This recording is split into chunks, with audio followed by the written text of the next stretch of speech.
Þá er komið að öðrum lið á dagskrá. Það er endurskoðun aðalskipulags Akureyrar og til máls tekur bæjarfulltrúi Ingibjörg.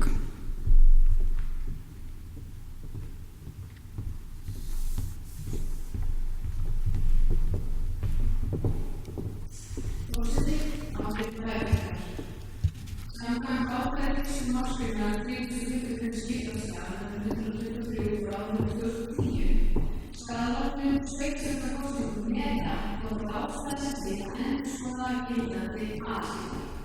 Skal ákvörðun sveitarstjórnar liggja fyrir innan 12 mánaða frá kosningum og skal niðurstaðan tekin skipulagsstofnun jafnskjótt og hún liggur fyrir.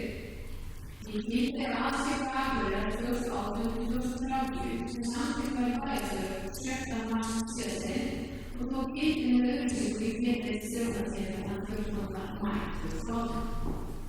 Skipulagslög telur að ljóst þess nýtt aðalskipulag tók gildi í maí þess ári sé ekki ástæða þess að fara í vinnu við endurskoðun aðalskipulagsins.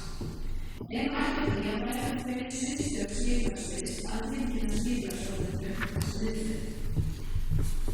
Það er bæjarfulltrúi Ingibjörg lokið máli sínu og orðið er laust. Svo fleiri hafa ekki hvatt sér máls, þá þeir sem geta samþykkt þessa tillögu gefið merki. Það eru 11, takk fyrir það.